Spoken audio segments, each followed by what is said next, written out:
Hi കൂട്ടുകാരെ, ഇന്നത്തെ ബ്ലോഗിലേക്ക് എല്ലാവർക്കും സ്വാഗതം. എല്ലാവരും സുഖമായിരിക്കുന്നെന്ന് വിശ്വസിക്കുന്നു. അപ്പോൾ കാലത്ത് 6 മണി കഴിഞ്ഞു കേട്ടോ. ഞാൻ രാവിലെ 6 മണിക്ക് ഉറക്കം എഴുന്നേറ്റു.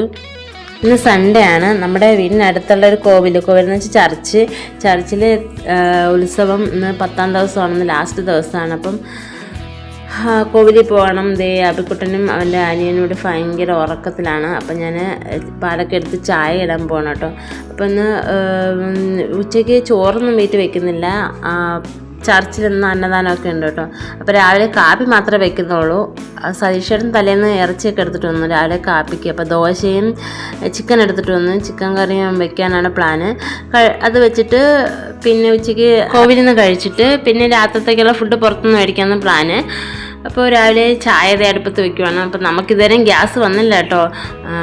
ഒരു 2 ആഴ്ചയോളം കഴിഞ്ഞു. ഇപ്പോൾ 1 മാസം ആവാറായി. പിന്നെ ചിക്കൻ തലേന്ന് മേടിച്ചൊന്ന് കഴുകി വൃത്തിയാക്കി ഫ്രിഡ്ജിൽ വെച്ചിരുന്നതാണ്. അതെടുത്ത് കഴുകി എടുത്ത് വെച്ചിരിക്കുവാണ്. അപ്പോഴത്തേക്കും നമ്മൾ ചായ റെഡിയായി. ആ ഒരു അടുപ്പിൽ തന്നെ നമ്മൾ കറിയും വെച്ച് ദോശയും ചുടുവാണ്. പിന്നെ ഞാൻ പറയണ്ടല്ലോ, എൻ്റെ വീഡിയോ സ്ഥിരം കാണുന്നവർക്ക് അറിയാം. കാപ്പി ഉണ്ടാക്കുന്ന സമയമായപ്പം ജിത്തുക്കുട്ട എഴുന്നേറ്റതോ എന്തൊക്കെയോ കുറുത്ത് കാണിച്ചുകൊണ്ട് കിടക്കുകയാണ്. അണ്ണനെ ഉറങ്ങാൻ വിടാതെ ഇങ്ങനെ കിടക്കുവാണ് കേട്ടോ. പിന്നെ ആളെ എടുത്ത് പാലൊക്കെ കൊടുത്തിട്ട് കുറച്ച് കളിപ്പാട്ടങ്ങളും പറക്കി ഇട്ട് കൊടുത്തിട്ട് വീണ്ടും കാപ്പി ഉണ്ടാക്കാനായിട്ട് അടുക്കളയിലിട്ട് പോവാണ്. ഗ്യാസിന് ബുക്ക് ചെയ്തിട്ട് ഇപ്പോൾ 1 മാസത്തോളം ആവാറായി കേട്ടോ. നമ്മൾ ഗ്യാസ് കമ്പനി വിളിച്ചപ്പോൾ പറഞ്ഞ് ലോഡ് ഇതുവരെ വന്നില്ല, ആഴ്ചയിൽ 1 ലോഡൊക്കെയാണ് വരുന്നതെന്ന് പറഞ്ഞു. പിന്നെ ഗ്യാസ് ഡ്രൈവറെ വിളിച്ചപ്പോൾ ആദ്യമൊക്കെ എടുക്കുമായിരുന്നു, ഇപ്പം ഫോണേ എടുക്കത്തില്ല. അതുകൊണ്ട് ഇപ്പം വിളിക്കാനും പോകത്തില്ല. വരുമ്പോൾ വരട്ടെ എന്ന് വിചാരിച്ചിട്ട് നമ്മൾ വിറവിൽ തന്നെ വേവിക്കുവാണ്. പിന്നെ അത് കഴിഞ്ഞിട്ട് പിന്നെ ദോശ ഉണ്ടാക്കി കൊണ്ടുവന്നതിൻ്റെ ഇടയിൽ തന്നെ നമ്മൾ ചിക്കൻ കറി ഉണ്ടാക്കാനായിട്ട് ഉള്ളിയൊക്കെ എടുത്ത് അരിയാനിട്ട് എടുത്തപ്പോഴത്തേക്കും ജിത്തുക്കുട്ടൻ കരച്ചിലായി കേട്ടോ. പിന്നെ ജിത്തുക്കുട്ടനെ എടുത്ത് മടി വെച്ചിരുന്ന് ദോശ ചുട്ട് തീർത്തു. അത് കഴിഞ്ഞിട്ട് പിന്നെ സൈഷേൻ്റെ കൊണ്ട് കൊടുത്തിട്ടാണ് ഞാൻ കറി വെക്കുന്നത്. പിന്നെ ചിക്കൻ്റെ മസാലയെല്ലാം ഇട്ടു നല്ലവണ്ണം റോസ്റ്റ് പരുവത്തിലാക്കിയിട്ട് പിന്നെ അതിൽ ചൂടുവെള്ളം ഒഴിച്ചാണ് എടുക്കുന്നത് കേട്ടോ. അപ്പോഴത്തേക്കും ചൂട് കൊണ്ടിട്ടും പിന്നെ നമുക്കിപ്പോഴും ഭയങ്കര ചൂടാണല്ലോ, നല്ല വിസർത്ത് പായുവാണ്.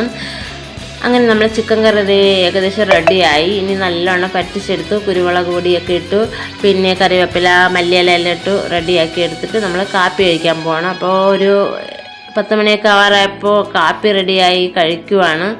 അപ്പോൾ തന്നെ നമ്മുടെ വീടിനടുത്തുള്ള എല്ലാം കോവിലൊക്കെ പോയി തുടങ്ങി കേട്ടോ. ഞങ്ങളിനി ഉച്ച കഴിഞ്ഞിട്ടൊക്കെ പോകുന്നുള്ളൂ. ഭയങ്കര വെയിലാണ്, അതുകൊണ്ട് മോനെ കൊണ്ട് പതുക്കെയൊക്കെ പോകണുള്ളൂ. അത് കഴിഞ്ഞ് കുറച്ച് തുണിയൊക്കെ കഴുകുണ്ടായിരുന്നു. മെഷീനിൽ തുണി ഇടുവാണ്. നമ്മളെ മെഷീനിൽ മോട്ടറില്ലാത്തതുകൊണ്ട് ഓസ് വഴി വെള്ളം ഒഴിച്ചിട്ടാണ് മെഷീൻ പ്രവർത്തിക്കുന്നത് കേട്ടോ.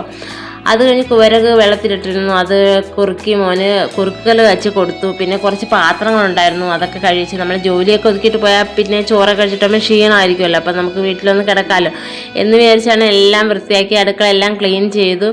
പിന്നെ ചോറൊന്നും വെക്കാത്തതുകൊണ്ട് പെട്ടെന്ന് തന്നെ ജോലിയൊക്കെ ഒതുങ്ങി കേട്ടോ. ഒരു 12 മണിയൊക്കെ ആയപ്പോൾ ജോലിയൊക്കെ ഒതുങ്ങി. ഇനി കുളിച്ച് റെഡിയായി പിന്നെ ചർച്ചിലേക്ക് പോവാണ്. അപ്പോൾ ഒരു 2 മണി കഴിഞ്ഞു നമ്മൾ പോയപ്പോൾ കേട്ടോ. ചോറ് കഴിക്കണം, പിന്നെ അവിടെ പോയി ഒന്ന് തൊഴുവണം. അങ്ങനെ പെട്ടെന്ന് തിരിച്ച് വരണം, കാരണം വെയിലാണ്, നല്ല ചൂട്, തീ പൊള്ളുന്ന ചൂടാണ്. അപ്പം ചെന്നപ്പോൾ തന്നെ ഇതേ സപ്രമൊക്കെ അകത്ത് കയറ്റാറായി. സപ്രം എല്ലാ വർഷവും ഇത് പുറത്തിറക്കി ഈ ചർച്ചിന് ചുറ്റിലും വലം വയ്ക്കും കേട്ടോ. അങ്ങനെ ചെന്ന ഉടനെ തന്നെ നമ്മൾ 2 മാലയും മേടിച്ചു, ഉപ്പും കുരുമുളകും മേടിച്ച് സപ്രത്തിലേക്ക് കൊണ്ട് ഇട്ട് കൊടുത്തിട്ട് തൊഴുത് പ്രാർത്ഥിച്ചു. അത് കഴിഞ്ഞ് നമ്മൾ അന്നദാന നടയിലായിട്ട് പോവുകയാണ്. 3 മണിയാവാറായിരുന്നു. എന്നിട്ട് തന്നെ നല്ല തിരക്കായിരുന്നു. അങ്ങനെ ഞങ്ങൾ ഒരുവിധം സീറ്റ് ഒപ്പിച്ചു, ചോറ് കഴിച്ചു. അത് കഴിഞ്ഞ് തിങ്സൊക്കെ വിൽക്കുന്ന സ്ഥലത്തോട്ട് വന്നു. അബിക്കുട്ടനെ അങ്ങ് ഒരേ നിർബന്ധം, അത് വേണം ഇത് വേണം, ഭയങ്കര വാശി. പിന്നെ അവനിഷ്ടപ്പെട്ട ഒരു വീഡിയോ ഗെയിം മേടിച്ചു കൊടുത്തു. അത് കഴിഞ്ഞ് പിന്നെ സൈഷേൻ്റെ അനിയൻ ജിത്തുക്കുട്ടനും അബിക്കുട്ടനോടെ കളിപ്പാട്ടങ്ങൾ മേടിച്ചു കൊടുത്തു. അങ്ങനെ നമ്മൾ വേഗം വീട്ടിൽ പോകാനുള്ള പ്ലാനാണ്. കാരണം എന്ന് വെച്ചാൽ എല്ലാവരും ചുമന്നുകൊണ്ട് നടക്കാൻ ഒടുക്കത്തെ വെയിലും. അങ്ങനെ വീട്ടിലോട്ട് പോകുന്നപ്പോഴത്തേക്ക് അനിയൻ പറഞ്ഞ് നമുക്ക് സർബത്ത് കഴിച്ചിട്ട് പോകാമെന്ന് പറഞ്ഞു. സർബത്തും കുടിച്ചു, ഐസ്ക്രീം പാനിപ്പൂരി എല്ലാം കഴിച്ചിട്ട് വീട്ടിലേക്ക് പോകാൻ പോവാണ്. അപ്പോൾ രാത്രിയൊക്കെ ആയപ്പോൾ സേഷേട്ടൻ പുറത്തുനിന്ന് ഫുഡ് മേടിച്ചിരുന്നു കേട്ടോ. പൊറോട്ടയും ചിക്കൻ കറിയും നമ്മൾ വെച്ച കറിയാണ്.